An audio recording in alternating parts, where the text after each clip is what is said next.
Hola, muy buenos días. Es un gusto recibirles en esta primera edición de MBD Noticias. ¿Qué tal? Buen día, el saludo para todos. Lindo viernes, fresquito, pero lindo, ¿eh?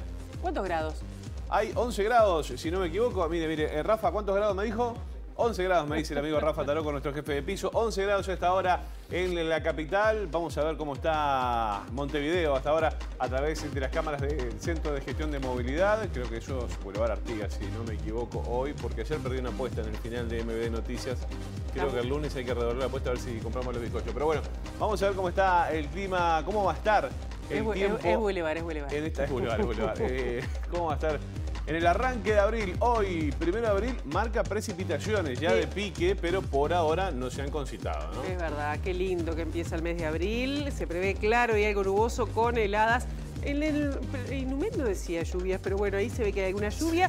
Mañana también cielo claro y algo nuboso, lo acabo de poner. Sí. 7 y 22 las temperaturas extremas. ¿El domingo cómo vendrá? El domingo vamos a tener una mínima de 10 grados, una máxima de 25. Calor, banca todavía un poquito de la temperatura alta. Se prevé cielo nuboso y cubierto con algunas precipitaciones, según dice el Instituto Uruguayo de Meteorología. Veremos qué acontece. Ojalá que no, ¿no?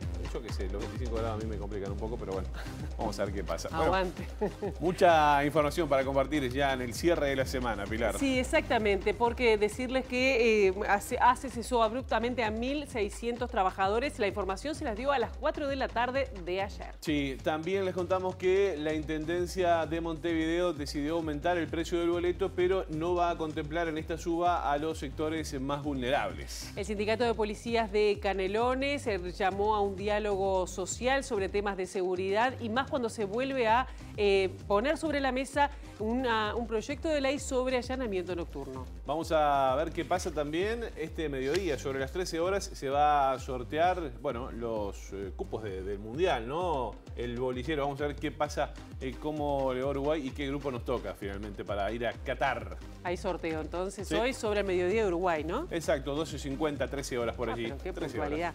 Bien, ¿qué le parece si empezamos con el desarrollo informativo, salvo que esté Lucas y nos vamos con él o no? Bien. La Federación de Funcionarios de Salud Pública denunció el cese de 1.600 contratos. La información se dio ayer a las 4 de la tarde, le informó ACE, contratos vinculados al plan COVID. Exacto, la decisión del directorio de ACE fue comunicada a los cesados ayer a las 4 de la tarde. Se trata de personal que cumplía funciones dentro de la estructura del plan COVID en centros de atención de todo el país y más concretamente en la llamada primera línea. La Federación manifestó preocupación por la pérdida de estos 1.600 puestos de trabajo en momentos de inestabilidad económica y por el hecho de que miles de usuarios quedarán sin la debida atención, ya que los servicios enteros se sostienen gracias a este plan. Exactamente. Bueno, así las cosas. Esto ocurría ayer a la tarde. Fueron cesados estos 1.600 trabajadores justamente que fueron comunicados de forma, ese abrupto, ¿no? Que ha llamado mucho la atención, incluso ha tenido repercusiones dentro de lo que es la Federación de Funcionarios de Salud Pública. Tenemos al móvil de Luca Veloz, ya tempranito, y está acompañado allí con Martín Pereira. ¿Qué tal, Luca? Buen día. Buenos días, José María. Un saludo para Pilar. También, como ustedes lo decían, ayer sobre la tarde, 1.600 trabajadores de salud pública se enteraron que no iban a tener trabajo, que no se les renovaba y que a partir de hoy están fuera de los hospitales, los centros de salud. Martín, ¿cómo es esto? Esto es una cuestión que ustedes vienen reclamando ya desde hace tiempo, ¿verdad? Sí, el fin de la alerta sanitaria y el acercarnos a que el fondo COVID caiga trae estas consecuencias. Es algo que reclamábamos porque hay muchos trabajadores que abrían en servicios nuevos, pero la mayoría de los trabajadores que estaban por el plan COVID estaban cubriendo déficit de estructura que tenían los hospitales de ACE. Hoy, en el día de ayer, a cerca de las 17 horas, en lo que tiene que ver Montevideo, la zona metropolitana, le entraron a avisar que a los equipos de gestión que tenían que cortar estos trabajadores y que mañana, por el día de hoy, ya no podían entrar a trabajar. Entonces hay que recoordinar servicios, más allá de los puestos de trabajo que venimos reclamando y las condiciones laborales de los que quedan, también está la atención a los usuarios, en el cual queremos que ACE tenga una atención de calidad y no porque se hace se tengan que atender con una menor calidad. Entonces esto afecta a todo el país, pero en la zona metropolitana se le comunicó a las 17 horas de ayer que deberían ser cesados. Trabajadores que se le había avisado en la mañana que iban a seguir trabajando un par de meses más, se le volvió a llamar en la tarde para decir que estaban cesados. ¿Cuántos centros quedan en situación de vulnerabilidad en cuanto a la atención y qué sectores se van a afectar? Bueno, son todos los sectores, porque van desde compañeros de farmacia hasta enfermeros de CTI, administrativos, todas las áreas. Estamos haciendo un relevamiento con las comisiones internas de hospital a hospital para ver cómo van a funcionar, pero en algunos hospitales ya se iban a suspender cirugías en el día de hoy porque no había personal en el blog para poder seguir atendiéndolas. Ustedes, como lo decíamos, ustedes ya se lo plantearon al gobierno, al Poder Ejecutivo en otras oportunidades. ¿Habrá una instancia de negociación futura? Allí está el fondo COVID. ¿Qué va a pasar con eso? Sí, exactamente. Nosotros en la rendición de cuentas pasadas hacíamos el reclamo que si no se preveía iba a pasar esto, que los hospitales estaban funcionando gracias al fondo COVID y a la estructura que se había creado con tal, y que iba a haber un déficit de atención, una pérdida en la calidad de atención y en la calidad de condiciones de trabajo de todo el personal. Entonces caen las condiciones laborales y cae la calidad de atención, y de la Federación siempre peleamos porque NACE tenga una atención de primera y no como plantean algunos, que NACE se atiendan las personas de menos poder adquisitivo y que el resto no es un sector privado. Nosotros entendemos que ACE debe tener una atención de primera para nuestros usuarios. ¿Habrá paralizaciones? ¿Se está buscando una mesa de diálogo? ¿Cómo sigue? Bueno, estamos evaluando con todas las comisiones internas, la Dirección Nacional, y bueno, estamos viendo, tenemos ya pactada una movilización en la Cruz de Carrasco el día lunes por los motivos de seguridad, y también ahora le vamos a sumar el cese de estos trabajadores. Martín Pereira, presidente de la Federación de Trabajadores de la Salud, de Salud Pública, muchísimas gracias por estar con nosotros. Gracias por este móvil. Saludos para Martín Pereira también. Nosotros seguimos desde acá con otras informaciones. Sí, porque tiene que ver con la suba del precio de los combustibles. Ustedes saben que subió el gasoil 5 pesos, la nafta 3 pesos, y bueno, como producto de ese incremento se anunció un incremento del precio del transporte urbano de Montevideo. Sí, de acuerdo con la nueva tabla de valores con la tarjeta STM del Sistema de Transporte Metropolitano, el aumento será de 3 pesos, pasando a costar el viaje 1 hora 39 pesos, el de 2 horas y diferencial 58 y el céntrico 27 pesos. Para el pago en efectivo, la suba será de 4 pesos en el viaje común y céntrico, que saldrán 48 y 36 pesos, mientras que el de 2 horas y el diferencial suben 6 pesos y costarán 72. La Intendencia decidió, amortizar de alguna manera esto para los sectores vulnerables, y ninguna de estas modalidades de pago habrá incremento para, por ejemplo, los jubilados, beneficiarios del plan ABC, y tampoco van a tener variaciones los boletos zonales. En este contexto, el director de movilidad de la Intendencia de Montevideo, Pablo Intamuso, explicó en qué contexto se da la suba. En esto hay una intención notoria y explícita de, con los recursos que se invierten en el sistema y en los subsidios, tratar de focalizar lo más posible en las poblaciones que tienen más dificultades, ¿verdad? En este caso, por ejemplo, los jubilados, ninguno de ellos, ninguna de las categorías de jubilados va a tener un incremento en el boleto, que a su vez son jubilados que ya tienen ingresos bajos, por eso acceden al beneficio. El usuario, el boleto ABC, como le hemos llamado, que son usuarios de la tarjeta de Uruguay Social, no van a tener incremento. A esos usuarios le veníamos devolviendo 3 pesos para que mantuvieran el precio anterior. Ese monto se duplica, le pasamos a devolver 6 pesos para que justamente se mantengan y tratar de focalizar los recursos de los subsidios en esas poblaciones. Recordemos que el aumento anterior había sido el 1 de abril, pero de 2021, cuando había pasado a costar 36 pesos, el de 1 hora con la tarjeta STM, precio vigente hasta el próximo lunes. Sí, exactamente. Y para entonces ya habían pasado 15 meses sin incremento desde el 2019, mientras que entre marzo de 2020 y este año ya han habido 8 incrementos de combustible, ¿no? Exactamente, 8 aumentos en 2 años de gobierno, es un montón. Bueno, vamos con otros asuntos. El sindicato de OCE resolvió ayer denunciar la situación de 225 trabajadores que realizan tareas superiores al cargo por el que se les paga, y anunció que va a evaluar en asamblea dejar de realizar justamente estas tareas. Para tener más detalles sobre este asunto, vamos a volver al móvil de Luca Veloz. Luca, buenos días nuevamente.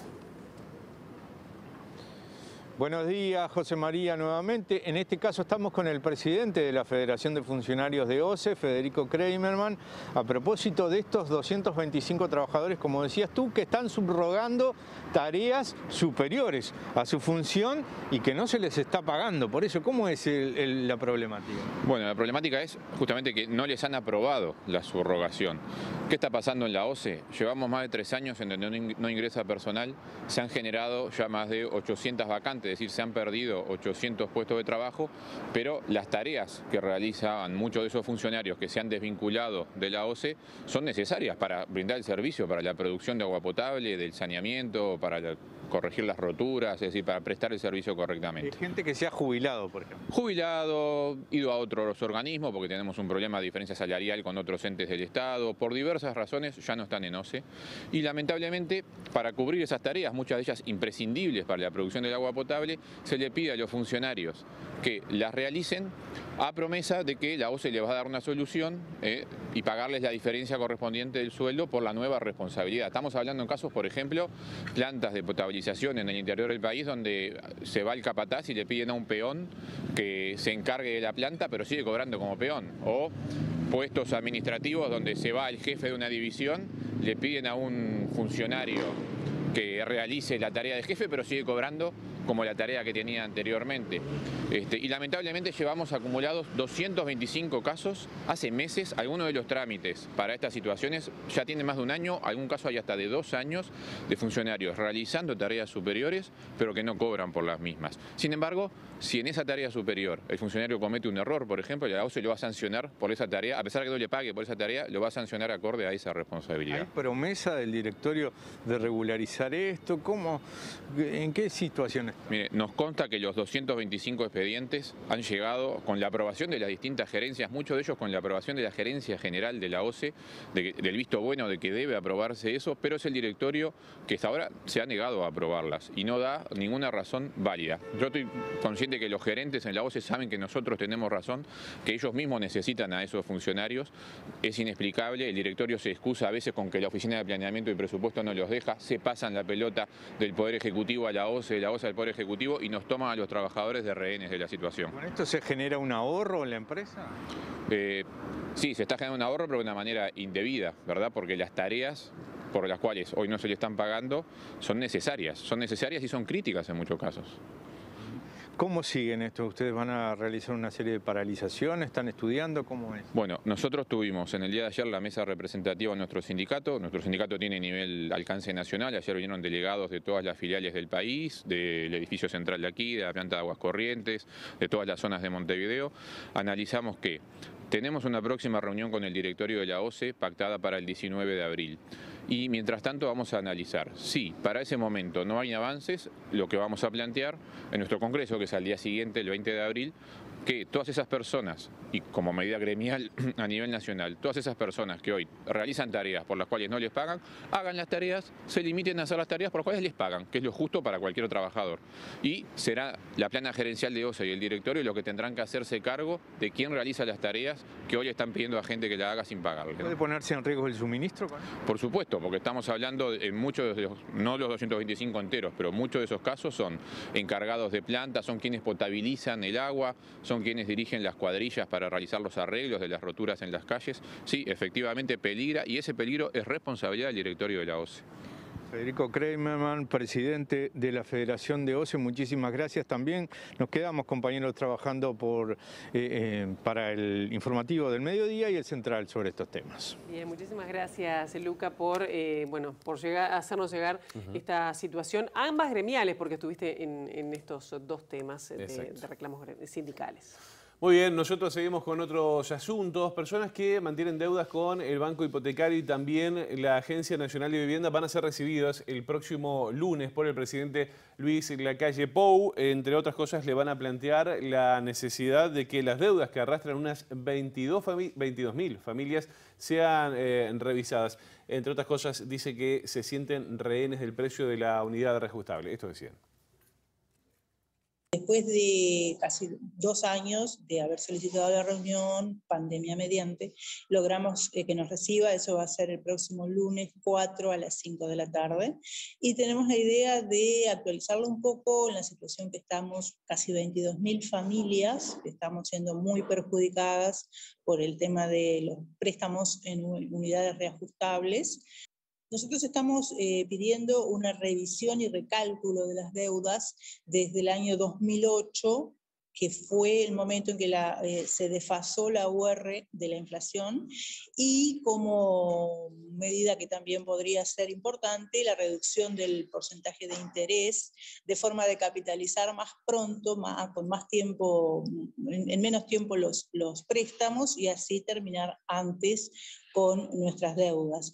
Te quiero aclarar que nosotros somos deudores, no somos incumplidores, estamos cumpliendo nuestras obligaciones con muchísimo esfuerzo en la mayoría de los casos, pero no estamos en situación de incumplimiento. Eso lo quiero aclarar porque ha habido ahí algunas diferencias de opinión con la presidenta del Banco Hipotecario, y bueno, de allí en más quedamos etiquetados de una manera que no se corresponde con la realidad. El semanario Búsqueda publicó en su edición de ayer que el oficialismo está procurando promover iniciativas para habilitar el allanamiento nocturno, algo que además se había plebiscitado ya en las anteriores elecciones nacionales. Por un lado, se maneja la opción de una reforma constitucional vía plebiscito en 2024 junto con las elecciones, y por otro lado, mediante una ley votada por el Parlamento. Sí, la medida abrió nuevamente la polémica a nivel político, partidario y legal, pero también en los sindicatos policiales. En el caso del Sindicato de Policías Agremiados Canarios, que ayer reclamó la necesidad, además, por ejemplo, de impulsar un diálogo social en el tema seguridad. Ese es uno de los casos, ¿no? Sí, exactamente. Y para profundizar sobre este tema, estamos recibiendo al secretario general del Sindicato de Policías de Canelones, Rudeber Vuela. Bienvenido, gracias por recibirnos. Buen día, muchas gracias por invitarnos. Ustedes ayer emitieron un comunicado reclamando un diálogo, llamando a un diálogo social. ¿Por qué creen que es necesario este diálogo, y si también involucra a esta medida o este anuncio de allanamiento nocturno que quiere promover el oficialismo? Sí, ayer se nos preguntaba de un medio sobre ese tema, y nosotros estábamos justo por sacar un comunicado de prensa. Y nos pareció bueno incluirlo a este tópico, porque no es nada menor. Es una temática verdaderamente compleja que nosotros, como lo dice claramente el comunicado, evaluamos que da para que toda la sociedad lo discuta, que lo hable. Es una herramienta que bien puede ser utilizada de muchas maneras, y para ello el consenso de la sociedad en general es importantísimo. El concurso de todas las fuerzas vivas del Estado, la razón del pueblo metida en lo que es específicamente la normativa que lo va a regir, el compromiso también de todos para cuidar no solamente al pueblo, a las personas que puedan llegar a ser objeto de tales, si es que se llega a la instancia de que el pueblo lo acepte, ¿verdad? Y evidentemente la protección de las comunidades, de los barrios, y ni que hablar el tema de proteger a los trabajadores policiales, que son quienes van a estar directamente en la tarea. Tarea muy compleja ya cuando se realizan en horas diurnas, ¿no? Sumémosle este nuevo factor nocturno, si es que se llegara a convenir entre todos que eso pueda ser viable. ¿Cuál es su visión a propósito justamente de los allanamientos nocturnos? ¿Cuál es la visión del sindicato en este caso? Bueno, un poco ampliando lo que ya veníamos diciendo, es una herramienta, puede llegar a ser una herramienta, pero puede llegar a ser una herramienta de doble filo. Por eso es tan necesario que si es que se va a dar, si verdaderamente van a dotar a la policía de esa posibilidad y a la justicia, ¿verdad? Nosotros somos auxiliares de la justicia. Que se haga de una manera verdaderamente cabal, verdaderamente proporcional, concienzuda. Entonces, la posición que nosotros tenemos como trabajadores es que a nosotros se nos dota de algunas herramientas, algunas de ellas físicas, otras en este caso legales, si es que se nos va a dotar, lo repito. Y nosotros tenemos que tener bien claro qué es lo que va a pasar con eso. Tienen que haber protocolos claros, la gente tiene que estar perfectamente enterada de qué es lo que puede esperar, de qué es lo que no puede esperar. El policía tiene que estar verdaderamente enterado y entrenado y adiestrado para poder encarar a la altura de lo que es nuestra sociedad democrática y republicana tal situación. Entonces, lo que pensamos es que como trabajadores nos ajustaremos, no estamos para una discusión política del tema, nos ajustaremos a la norma, pero deseamos que se nos brinde la garantía, ¿verdad? Y también deseamos poder hacerlo nosotros en garantía para la gente que esté involucrada en la situación. Bien. Eso es lo que pensamos como trabajadores. Vuela, por un lado te quiero preguntar, y tiene que ser bien breve porque ya tenemos que cerrar, si ustedes ya han entablado contacto con el PIT-CNT para impulsar este diálogo social sobre el tema de seguridad y sobre este tema de los allanamientos nocturnos sobre todo. Y ayer en el comunicado decían que daban a entender la necesidad, es decir, que no es posible una policía moderna y eficaz sin un apoyo salarial, es decir, con los salarios que hoy están percibiendo. Sé que es muy... te pido una respuesta breve. A lo primero que me decías, todavía no hemos entablado una conversación con el PIT-CNT ni con otros actores, ¿verdad? Pero sí estamos dispuestos a sentarnos en las instancias necesarias para poder profundizar sobre este tema importante.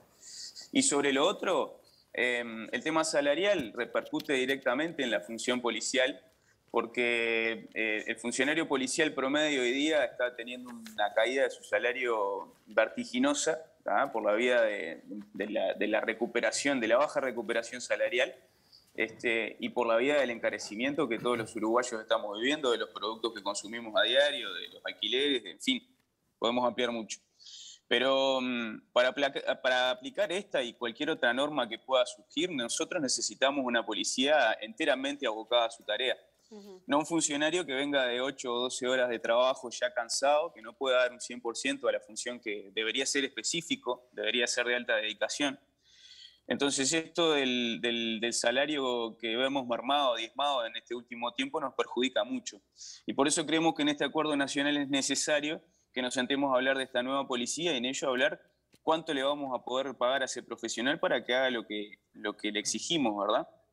Hoy se nos exige sobre una reglamentación, pero se nos paga como si fuéramos otra cosa que no es ser policía. ¿Me explico? Esa es la situación real. Está claro, está claro. Rudber Vuela, gracias por estos minutos para MBD Noticias. Gracias a ustedes por recibirnos. Bien, ¿hacemos una pausa, Josema? Hacemos. Ya venimos con La Ventana de la Ciudad. Claro.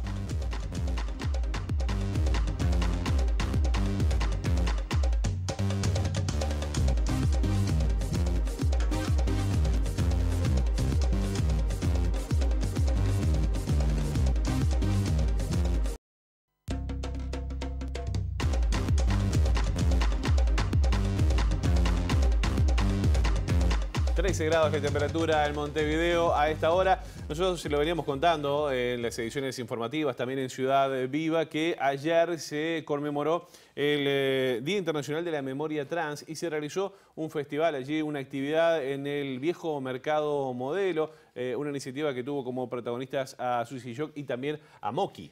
Sí, exactamente, y además la Asociación Trans del Uruguay presentó una campaña de visibilización desde una perspectiva justamente para sensibilizar sobre la transexualidad. Hola, como miembro del CTU y extranjero que soy, hoy quiero hacer un poquito de hincapié en la visibilidad. De la visibilidad trans, como integrante del CTU, quiero visibilizar que la niñez trans existe. Como integrante del colectivo trans del Uruguay, CTU, en el Día Internacional de la Visibilidad Trans, las personas trans afrodescendientes sentimos y sufrimos doble discriminación. Como integrante del colectivo trans del Uruguay, hoy en el Día Internacional de la Visibilidad Trans, quiero visibilizar que aún hoy en el Uruguay las personas trans no contamos con acceso real al empleo. Hola. En el Día de la Visibilidad Trans, como integrante del CTU, nos gustaría que haya más información sobre la identidad de género a nivel educativo. Y quiero que los docentes aprendan a respetar nuestros pronombres. Bueno, muy bien, vamos a abrir el capítulo internacional. El domingo habrá elecciones en Costa Rica y será uno de los países que va a cambiar de mandatario. Bueno, también este año va a haber elecciones en Colombia y en octubre en el vecino país de Brasil. Año cargado a nivel democrático. Sí. Compartimos este informe que preparó Alejandro Gavar para MBD Noticias. Costa Rica elegirá presidente este domingo 3 de abril con la mirada puesta en asuntos urgentes como la estabilidad de las finanzas públicas, la generación de fuentes de trabajo, la reducción de la pobreza y el destino de un acuerdo financiero con el Fondo Monetario Internacional, en un país que ha sido una de las naciones más prósperas de Latinoamérica, con indicadores del primer mundo en salud y educación, pero que en los últimos años ha venido sufriendo un deterioro en sus finanzas públicas y en los índices de pobreza y desempleo. El sondeo del Centro de Investigación y Estudios Políticos de la Estatal Universidad de Costa Rica indica que el economista Rodrigo Chávez del Partido Progreso Social Democrático obtiene el 41% de apoyo, mientras que el expresidente y candidato del Partido Liberación Nacional, José María Figueres, tiene un 38%. Este resultado significa un empate técnico, ya que el margen de error de la encuesta es de 3,1%, mientras que los indecisos podrían inclinar la balanza, pues suman el 18,1%. En otro orden, señalamientos de corrupción, manejos oscuros de la financiación electoral, denuncias de acoso sexual y campaña sucia han marcado las semanas previas a la segunda vuelta electoral y se han convertido en temas influyentes en el apoyo a los candidatos Chávez y Figueres. Chávez ha tenido que explicar el origen y funcionamiento de un fideicomiso de unos $135.000 que operó entre febrero y septiembre del 2021 y que, según publicaciones de medios locales, fue utilizado para el pago de gastos de la campaña política, lo cual sería ilegal, mientras que Figueres tuvo que salir a dar las razones de un viaje que realizó a República Dominicana a inicios de marzo, donde se reunió con el presidente de ese país, Luis Abinader, visita que dijo hizo en su condición de expresidente de Costa Rica y no como parte de sus actividades proselitistas. De alguna manera se terminó anoche, hace un ratito, el carnaval más largo del mundo. Lo vamos a estar analizando en Ciudad Viva con nuestros expertos además. Miro para atrás porque nos sentimos bien rodeadas, los dejamos, Sí. Nos estamos reencontrando el próximo lunes acá, bien tempranito a las 8 de la mañana y nos vamos a Ciudad Viva. Sí. Pero antes, ¿con qué nos vamos? No, parece que Josema? estuvieron calentando las lonjas. Así que bueno. nos vamos con eso, con la de 40 y 1080. Nosotros nos vamos, ya seguimos. Quédense en la pantalla de TV Ciudad.